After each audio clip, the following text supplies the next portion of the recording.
और आज हम देखेंगे सोलो लेवलिंग के एपिसोड नंबर 2 को। अगर आपने इसका पहला एपिसोड अब तक नहीं देखा है तो उसकी लिंक आपको डिस्क्रिप्शन में मिल जाएगी। तो चलिए जानते हैं आगे की कहानी को बिना किसी देरी के। दोस्तों, इस एनीमे की दुनिया का एक रिकैप कर लेते हैं। 10 साल पहले दुनिया भर में कुछ पोर्टल्स यानी गेट खुलना शुरू हो गए जिसके अंदर मैजिक बीस्ट या मॉन्स्टर्स होते थे। इसके साथ कुछ इंसानों में जादुई शक्ति भी जाग गई। इन लोगों को हंटर्स कहा जाता है और ये उस पोर्टल के अंदर जाकर उन मॉन्स्टर्स को मारते हैं। और जिन्वू दुनिया का सबसे कमजोर हंटर है। जिन्वू अपने साथी हंटर्स के साथ एक टेम्पल जैसे डंजन में जाता है जिसमें कई सारे स्टैच्यू रखे हुए थे। अचानक ही ये स्टैच्यू हिलना शुरू कर देते हैं और 2 हंटर्स मारे जाते हैं। सब लोग ये देखकर बुरी तरह से डर गए थे। इनका कैप्टन इन्हें हिलने से मना करता है वरना वो स्टैच्यू इन पे फिर से अटैक कर देगा। जूही ने डर के मारे अपने कान बंद किए हुए थे। कैप्टन जिन्वू का शुक्रिया करता है क्योंकि उसने स्टैच्यू के हिलते ही सबको नीचे झुकने का बोल दिया था, वरना वो सभी लोग झुलस कर मारे जाते। तभी जिन्वू देखता है कि कैप्टन का एक हाथ कट चुका है और वो उस हाथ पर पट्टी बांधने लगता है ताकि ज्यादा खून ना बहे। वैसे तो जूही को अपनी हीलिंग पावर से कैप्टन का इलाज करना चाहिए था, लेकिन वो बहुत डरी हुई थी तो कैप्टन उसे कुछ नहीं कहते। इसीलिए बी रैंक की हीलर होने के बाद भी जूही को छोटी रैंक के मिशन पर ही भेजा जाता है। कैप्टन खुद भी बी रैंक के मिशन पे जा चुका है और अपने अनुभव से वो बता सकता है कि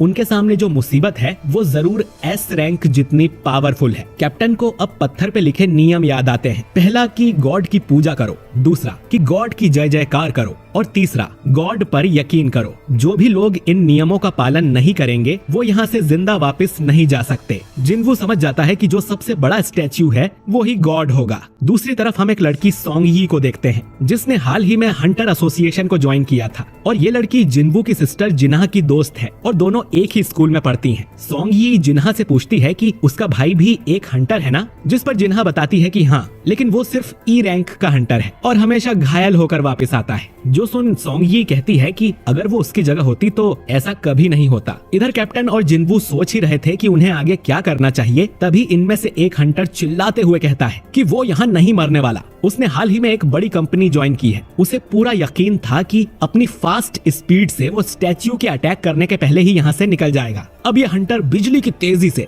यहाँ से भागने की कोशिश करता है, लेकिन वो गॉड स्टैच्यू पलक झपकते ही उस हंटर को जला के राख कर देता है। ये देख सभी समझ जाते हैं कि ये स्टैच्यू चाहे तो उन्हें कभी भी मार सकता है। वो इन्हें चींटी की तरह मसल सकता है, लेकिन ऐसा है तो उसने अब तक सभी को मारा क्यों नहीं। इसके बाद जिन्वू को पत्थर पे लिखे नियमों की याद आती है और वो समझ जाता है कि वो नियम इस टेम्पल के हैं। जिन्वू अब खड़ा होता है और उस गॉड स्टैच्यू के सामने सिर झुका लेता है जिससे वो स्टैच्यू जिन्वू को नहीं मारता है। जिन्वू अब बाकी सबसे कहता है कि वो स्टैच्यू के सामने अपना सिर झुका लें। जब तक उनके सिर नीचे हैं स्टैच्यू उन्हें नहीं मारेगा और गॉड की पूजा करने वाले नियम का मतलब भी यही है। सभी लोग जिन्वू की बात मानकर सिर झुका लेते हैं। ये देख गॉड स्टैच्यू खुश होता है और स्माइल करने लगता है। ये देख सभी लोगों को लगता है कि अब उन्हें कुछ नहीं होगा और वो उठकर खड़े हो जाते हैं, लेकिन तभी गॉड स्टैच्यू भी अपने सिंहासन से उठकर खड़ा हो जाता है और इन लोगों को कुचलने के लिए उनकी तरफ बढ़ने लगता है। जिन्वू कहता है कि उन्हें दूसरा नियम भी पूरा करना होगा, यानी गॉड की जय जयकार करना। अब एक हंटर आगे आके बोलता है कि उसे पूजा करना आता है और वो वहीं बैठकर गॉड की पूजा करने लगता है, लेकिन ये सही वर्ड्स नहीं थे। तो गॉड स्टैच्यू उस हंटर को अपने पैरों तले कुचल देता है। इसके बाद वो एक लड़की को भी कुचल के मार देता है। सभी लोग अपनी जान बचाने के लिए इधर उधर भागने लगते हैं। पार्क यहाँ बिल्कुल मरना नहीं चाहता क्योंकि उसकी फैमिली घर पर उसका इंतजार कर रही थी। वो भागकर कोने में चला जाता है, लेकिन वहाँ खड़ा स्टैच्यू पार्क को बीच में से काट देता है। जिन्वू को समझ नहीं आता कि वो किस चीज की जय जयकार करे, क्योंकि ये गॉड तो एक शैतान के जैसा है, लेकिन वो हार नहीं मान सकता। वो आसपास कुछ क्लूज खोजने लगता है और नोटिस करता है कि कोने में जो स्टैच्यू खड़े हैं उन सबके हाथ में किसी न किसी तरह के हथियार हैं, लेकिन कुछ स्टैच्यू ऐसे थे जिनके हाथ में हथियार की जगह म्यूजिकल इंस्ट्रूमेंट थे। जिन्वू कहता है कि सभी इंस्ट्रूमेंट वाले स्टैच्यू के नीचे चलो। कैप्टन ऐसा ही करता है और क्योंकि उस स्टैच्यू के पास कोई हथियार नहीं है तो वो कैप्टन को नहीं मारती और म्यूजिक बजाने लगती है। किम भी ऐसा ही करता है जिससे वो सुरक्षित हो जाते हैं। जिन्वू जूही को लेकर ड्रम वाले स्टैच्यू के नीचे जाता है, लेकिन वो कोई रिएक्ट नहीं करता।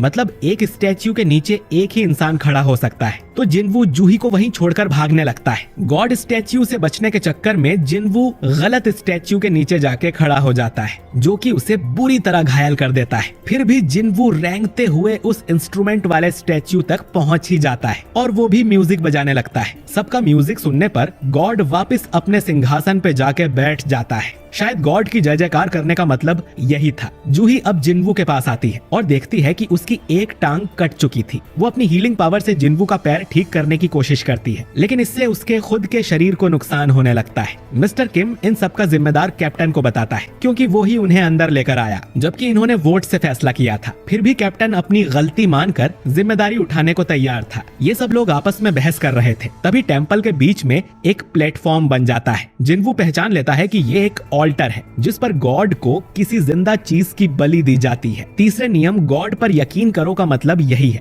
यानी इनमें से किसी को बलि देनी होगी। किम अब कैप्टन के गले पर तलवार रख के उसे ही बलि देने को बोलता है, और वैसे भी उसने जिम्मेदारी लेने को कहा था। कैप्टन किम की बात मानकर ऑल्टर की तरफ जाने लगता है। जिनवू जानता था कि इसमें सिर्फ कैप्टन की गलती नहीं है, उन सब ने यहाँ आने के लिए वोट किया था। अब जैसे ही कैप्टन ऑल्टर के पास जाता है तो वहाँ एक आग जलने लगती है। कैप्टन को समझ नहीं आता कि अब वो क्या करे। जिनवू कहता है कि वो ऑल्टर को करीब से देखना चाहता है। 2 हंटर जिनवू को लेकर ऑल्टर के पास जाते हैं, जिससे वहाँ 3 जगह और आग जल जाती है। जिनवू कैप्टन से पूछता है कि अगर वो यहीं इंतजार करे तो क्या कोई उन्हें बचाने आएगा, जिस पर कैप्टन बताता है कि इस पोर्टल को खुले 7 दिन हो गए हैं, तो अब शायद ही कोई उन्हें रेस्क्यू करने आएगा। दोस्तों 7 दिनों के बाद ये पोर्टल्स पूरी तरह से खुल जाते हैं, जिसके बाद वो सभी मॉन्स्टर्स गेट से इंसानी दुनिया में आ सकते हैं। इसीलिए हंटर्स को 7 दिन की टाइम लिमिट के अंदर डंजन बॉस को मार के पोर्टल्स को बंद करना होता है। तो अगर ये लोग यहाँ हारे तो ये गॉड स्टैच्यू भी इंसानी दुनिया में जा सकेगा। दूसरी तरफ जिनवू की बहन संग हॉस्पिटल जाती है और अपनी मदर से ढेर सारी बातें करती है, पर उसकी मदर कोई जवाब नहीं देती, क्योंकि वो कोमा में है। जिनवू अब बाकी सबसे भी ऑल्टर के पास आने को कहता है और सभी के लिए एक एक आग जल जाती है। इनके पीछे फिर ब्लू कलर की आग भी जलती है और टेम्पल का दरवाजा खुल जाता है। अब ब्लू वाली आग टाइम के साथ साथ धीरे धीरे बुझने लगती है और टेम्पल के सभी गार्ड्स इन लोगों की तरफ बढ़ने लगते हैं। जिनवू नोटिस करता है कि वो जिस भी स्टैच्यू को देखता है वो हिलना बंद कर देता है। जिनवू सबसे कहता है कि वो स्टैच्यू पर नजर गड़ाए रखे, इससे वो अपनी जगह रुक जाएंगे। सभी लोग ऐसा ही करते हैं, लेकिन एक लड़की बहुत ज्यादा डर गई थी। वो तेजी से उस दरवाजे की तरफ भागती है और यहाँ से सही सलामत निकल जाती है, लेकिन उसके जाते ही उसकी आग बुझ जाती है और दरवाजा थोड़ा सा बंद हो जाता है। जिनवू को समझ नहीं आता कि ये दरवाजा कोई जाल है या सच में वो बाहर निकल सकते हैं। शायद इस नियम से गॉड के लिए उनकी वफादारी देखी जाती है। अब एक और हंटर जिनवू को छोड़कर यहाँ से भाग निकलता है। अब यहाँ सिर्फ 4 लोग ही बचे थे। जिनवू इनसे हिलने को मना करता है। शायद ब्लू फ्लेम एक टाइमर की तरह है, जिसके पूरे बुझने के बाद हो सकता है कि इन सबको जाने दिया जाए। किम बोलता है कि इसका उल्टा भी तो हो सकता है कि टाइमर खत्म होते ही दरवाजा वापस बंद हो जाए। किम को नहीं लगा था कि जिनवू के जैसा कमजोर हंटर उनके इतने काम आएगा। वो उसका शुक्रिया करता है, लेकिन उसकी भी फैमिली है और वो मरना नहीं चाहता।